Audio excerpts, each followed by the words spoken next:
Hello dears, കുറേ നാളത്തിൻ്റെ ഒരു ആഗ്രഹമായിരുന്നു കേട്ടോ ജയ്പൂർ ഉദയ്പൂരൊക്കെ ഒന്ന് കാണുക എന്നുള്ളത്. നമ്മുടെ അഹാന കൃഷ്ണയുടെ വ്ളോഗ്സ് കണ്ടതിന് ശേഷമാണ് എനിക്ക് ഇത്ര ഇൻസ്പയർഡ് ആയത്. കാരണം അവർ എടുത്ത വീഡിയോസും ഫോട്ടോസും ഒക്കെ കണ്ടപ്പോൾ തന്നെ എനിക്ക് കൊതിയാവുമായിരുന്നു അവിടേക്ക് ഒന്ന് കാണണം, അവിടെ ഒന്ന് എക്സ്പ്ലോർ ചെയ്യണം എന്നൊക്കെ. അപ്പോൾ എന്തായാലും ഞങ്ങൾക്ക് ഇത്തവണ ഒരു ചാൻസ് കിട്ടിയിരിക്കുകയാണ്. ഞാനും ഏട്ടനും നമ്മുടെ വാമിക്കുട്ടിയും കൂടി ആട്ടോ ഈ യാത്ര നടത്തുന്നത്.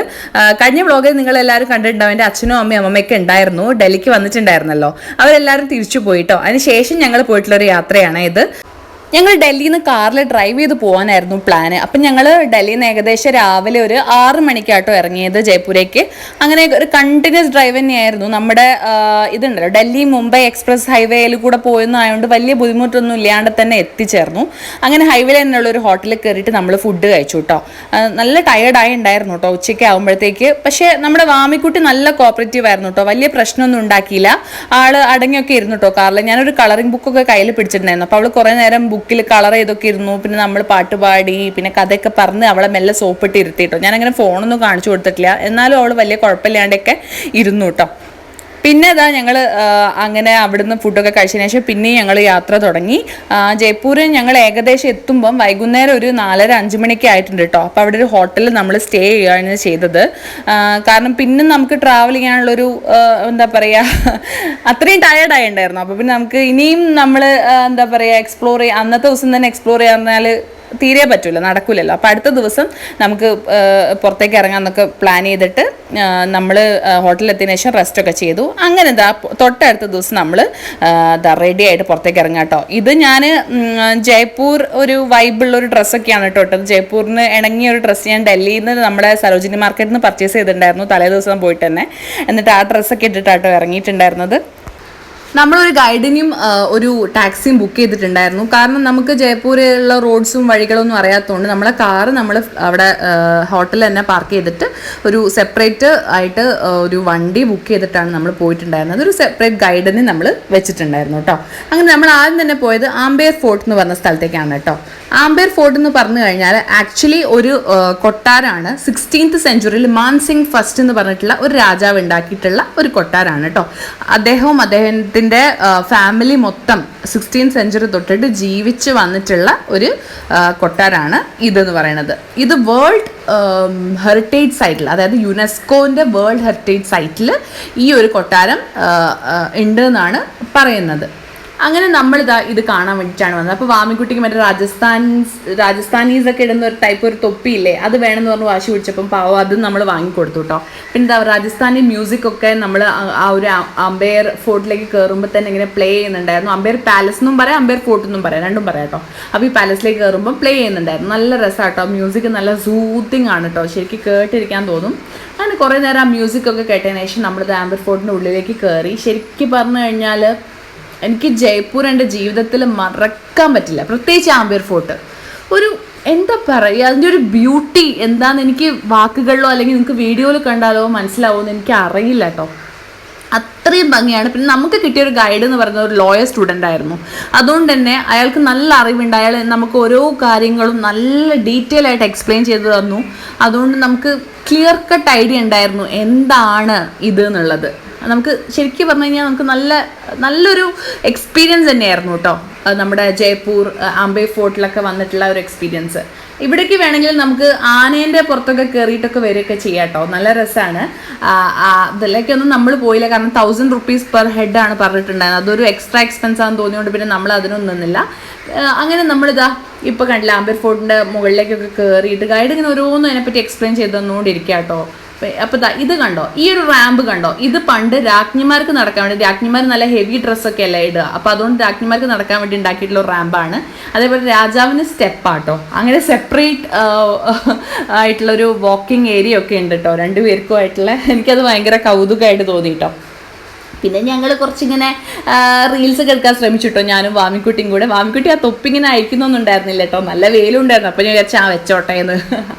അങ്ങനെ ഞങ്ങളിതാ ഓരോന്നും ഇങ്ങനെ കണ്ടു പോവാം കേട്ടോ. ശരിക്കും പറഞ്ഞാൽ 16th സെഞ്ച്വറിയിൽ ഉണ്ടാക്കിയിട്ടുള്ളൊരു കൊട്ടാരം എന്നൊക്കെ പറയുമ്പോൾ ഇപ്പോഴും അത് മെയിൻറ്റെയിൻ ചെയ്ത് പ്രിസർവ് ചെയ്ത് കൊണ്ടുനടക്കുക എന്നൊക്കെ പറഞ്ഞു കഴിഞ്ഞാൽ hats of two the government of Rajasthan. അത്രയും വൃത്തിയിലാണ് കേട്ടോ അവരത് സൂക്ഷിച്ചിട്ടുള്ളത്. ശരിക്കും പറഞ്ഞാൽ നമ്മുടെ ഇന്ത്യയിൽ ഇങ്ങനത്തെ ഒരു കൊട്ടാരം ഉണ്ട് എന്ന് എനിക്ക് അറിയില്ലായിരുന്നു. ഇവിടെ എത്തിയപ്പോഴാണ് അത് മനസ്സിലാവണത്, അതിൻ്റെ ഒരു വൈബും ബ്യൂട്ടിയും ഒക്കെ കേട്ടോ. എനിക്ക് സത്യം പറഞ്ഞാൽ ഞാനൊരു രാജ്ഞിയാണെന്നുള്ളൊരു ഫീലൊക്കെ അവിടെ എത്തിയപ്പോൾ തോന്നിയിട്ടോ. എനിക്ക് അങ്ങനത്തെ ഒരു വൈബൊക്കെയാണ് വന്നത്. അതിനതാ ഇത് കണ്ടില്ലേ, പണ്ടത്തെ ഒരു കൺസ്ട്രക്ഷനൊക്കെ നോക്കി എന്തുമാത്രം ബുദ്ധി ഉപയോഗിച്ചിട്ടായിരിക്കും അവർ ഓരോന്നും ചെയ്തിട്ടുള്ളത്. എന്തൊരു ആർക്കിടെക്ചറാണ് അല്ലേ. ശരിക്കും എനിക്കത് എങ്ങനെയാണ് ഇത്രയും കാലം അത് മെയിൻറ്റെയിൻ ആയി നിന്നതെന്ന് എനിക്കിപ്പോഴും മനസ്സിലാവില്ല കേട്ടോ. മാർബിൾ കൊണ്ടും ഒക്കെ ആയിരിക്കും ഉണ്ടാക്കിയിട്ടുണ്ടാവുക. അതുകൊണ്ടാണ് ഇത്രയും ഒരു സ്ട്രെങ്ത് ഒക്കെ കിട്ടിയിട്ടുണ്ടാവുക കേട്ടോ ഈ പാലസിനൊക്കെ. ഇപ്പം ആക്ച്വലി രാജഭരണം നിലനിൽക്കുന്നില്ലെങ്കിലും ഇപ്പോഴത്തെ പ്രസന്റ് രാജാവായിട്ടുള്ള ആളെന്ന് പറയുന്നത് ഇതിൻ്റെ മുന്നത്തെ രാജാവായിരുന്ന ആളുടെ മകളുടെ മകനാണ് കേട്ടോ. ഇപ്പോഴത്തെ പ്രസന്റ് രാജാവായിട്ട് ഈ കൊട്ടാരത്തിൻ്റെയൊക്കെ ഏക അവകാശി ആ ഒരു വ്യക്തിയാണ്. അങ്ങനെയാണ് കേട്ടോ ഇവിടുത്തെ ഒരു ഇതെന്ന് പറയണത്. പിന്നെ ഞാൻ കുറച്ച് റീൽസിനൊക്കെ വേണ്ടിയിട്ടുള്ള വീഡിയോസൊക്കെ എടുത്തു. ഇതാ കണ്ടില്ലേ, ആന കുറേ പേരെങ്ങനെ ആനേൻ്റെ പുറത്ത് കയറ്റിയിട്ടൊക്കെ കൊണ്ടുപോകണത്. അപ്പം അതൊക്കെ നല്ലൊരു കാഴ്ചയായിരുന്നു. ഈ ഒരു കാണുന്നില്ലേ, ഇതെന്ന് പറയുന്നത് ഈ രാജകൊട്ടാരത്തിൻ്റെ ഒരു ഗാർഡൻ ആണ് കേട്ടോ. ഇത് രാജ്ഞിമാർക്ക് വേണ്ടിയിട്ട്, രാജ്ഞിമാർക്ക് സ്വന്തമായിട്ട് ഉപയോഗിക്കാൻ പെർഫ്യൂം ഉണ്ടാക്കാൻ വേണ്ടിയിട്ട് റോസ് ഗാർഡൻ അവർ രാജാവ് പറഞ്ഞ് സെറ്റ് ചെയ്യിപ്പിച്ചതാണെന്നാണ് ഗൈഡ് പറഞ്ഞത് കേട്ടോ. എന്തൊക്കെയാല്ലേ വൈഫിന് വേണ്ടിയിട്ട് ചെയ്യണത് രാജാവ്. ഇത് കണ്ടോ, ഇത് റാണിമാർക്ക് സ്പായൊക്കെ ചെയ്യണ സ്ഥലമാണ്. അതായത് നമ്മുടെ ബാത്തബില്ലേ, അതന്നെ സെറ്റപ്പ്. അപ്പം ഒന്ന് ആലോചിച്ച് നോക്കൂ, റാണിമാരൊക്കെ കുളിച്ച സ്ഥലമാണ് ഇപ്പം നമ്മൾ കാണുന്നത്. അതിനുശേഷം എന്താ നമ്മൾ വേറൊരു ബിൽഡിങ്ങിലേക്ക് കടന്നു. അതും ഇതിൻ്റെ ഉള്ളിൽ തന്നെ, രാജകൊട്ടാരത്തിനുള്ളിൽ തന്നെ. ഈ രാജാവ് കുറേ വൈഫ്സ് ഉണ്ടാവുമല്ലോ, പണ്ടത്തെ കാലത്ത് ഒരുപാട് ഭാര്യമാരുണ്ടാവുമല്ലോ രാജാവിന്. അപ്പം ഓരോ രാജ്ഞിമാർക്കും വേണ്ടി ഈ കൊട്ടാരത്തിനുള്ളിൽ തന്നെ ഓരോ മഹൽസൊക്കെ ആയിട്ട് ഈ രാജാവ് പണിതിട്ടുണ്ട് കേട്ടോ.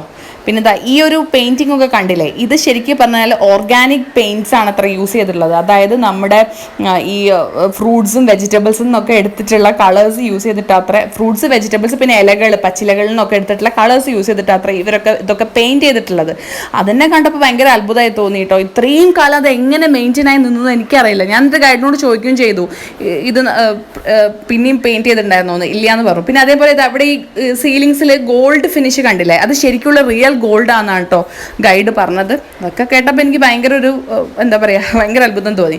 ഇത് രാജാവ് യൂസ് ചെയ്തിട്ടുള്ള ചാരിയോട്ടില്ലേ, രാജാവ് ട്രാവൽ ചെയ്യാൻ വേണ്ടിയിട്ടൊക്കെ യൂസ് ചെയ്തിട്ടുള്ള എന്താ പറയുക, മഞ്ചലോ എന്തോ അല്ലേ നമ്മളെ മലയാളത്തിൽ പറയാം, ആ സാധനമൊക്കെ ആട്ടോ. അതേമാതിരി രാജാവ് ഇതാ ഇരിക്കുന്ന ഒരു സ്ഥലമാണിത്. ഇവിടെ ഇരുന്നിട്ട് രാജാവ് പ്രജകളെ മീറ്റ് ചെയ്യും എന്നൊക്കെയാണ് പിന്നെ ഗൈഡ് പറഞ്ഞിട്ടുണ്ടായിരുന്നത്. അതേപോലെ രാജാവിൻ്റെ രാജ്ഞിമാർക്ക് ഇരിക്കാൻ വേണ്ടി സെപ്പറേറ്റ് ആയിട്ട് സ്ഥലങ്ങൾ കണ്ടില്ലേ, ഇങ്ങനെ എത്ര വൈബ്സ് ഉണ്ടോ അത്രയും പേർക്ക് സെപ്പറേറ്റ് ആയിട്ട് ഇങ്ങനെ മഹൽ പണിതിട്ടുണ്ടായിരുന്നു. മുന്നിലൊരു ഗാർഡൻ ഉണ്ട്, ആ ഗാർഡൻ നോക്കി ഇരിക്കാനൊക്കെ വേണ്ടിയിട്ട്. ഇപ്പം നമ്മൾ ആക്ച്വലി ഉള്ളത് വിൻ്റർ പാലസിലാണ്. അതായത് രാജാവിന് സമ്മർ ടൈമിൽ, അതായത് നല്ല ചൂടുള്ള പീക്ക് ടൈമിലൊക്കെ രാജാവ് താമസിച്ചിരുന്നത് ഈ ഒരു വിൻ്റർ പാലസിലായിരുന്നു. അതിൻ്റെ കൺസ്ട്രക്ഷനും ആ രീതിയിലാണ്. ശരിക്കും പറഞ്ഞു കഴിഞ്ഞാൽ അന്നൊന്നും AC ഇല്ലല്ലോ. അപ്പോൾ ശരിക്കും പറഞ്ഞാൽ ഈ ഒരു ഇവിടെ വന്നപ്പോൾ തന്നെ നമുക്കത് ഫീൽ ചെയ്തു, ഒരു നല്ല തണുപ്പാട്ടോ ഫീൽ ചെയ്തത്. മേ ബി മാർബിളിനെ കൊണ്ടുള്ള കൺസ്ട്രക്ഷൻ കൊണ്ടൊക്കെ ആയിരിക്കും. അന്നൊക്കെ ഇവർക്ക് എവിടെ നിന്നാണ് ഇത്രയും നോളജ് കിട്ടിയതെന്നൊന്നും എനിക്കറിയില്ല. പക്ഷെ നമുക്ക് ആ ഒരു മഹലിൽ എത്തിയപ്പോൾ തന്നെ നമുക്കൊരു തണുപ്പ് ഫീൽ ചെയ്തു കേട്ടോ. പിന്നെ ഇത് കാണുന്നതാണ് ഷീഷ് മഹൽ ഓർ മിറർ പാലസ്. ഇതിൻ്റെ ബാക്കിൽ ഒരു സ്റ്റോറി ഉണ്ട് കേട്ടോ. ഇത് രാജാവ് കൺസ്ട്രക്ട് ചെയ്തത് എന്തുകൊണ്ടാന്ന് വെച്ച് കഴിഞ്ഞാൽ, അവിടെ രാജാവിൻ്റെ വൈഫ്സിനൊക്കെ എന്താ പറയുക, പകൽ സമയത്ത് നക്ഷത്രത്തിനെ കാണണം എന്ന് പറഞ്ഞിട്ട് രാജാവിനോട് റിക്വസ്റ്റ് ചെയ്തു അത്ര. ഗൈഡ് പറഞ്ഞ കഥയാണേ.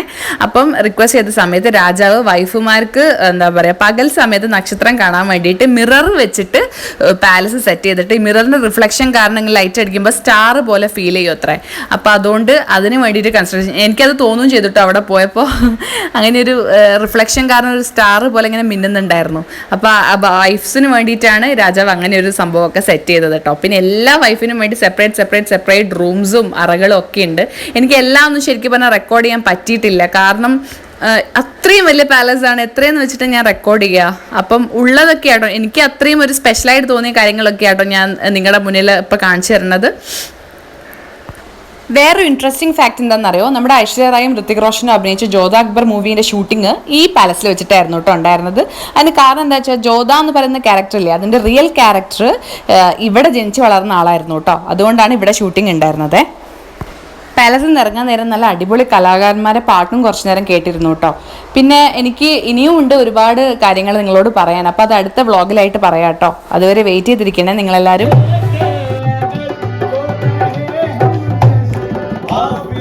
Ya,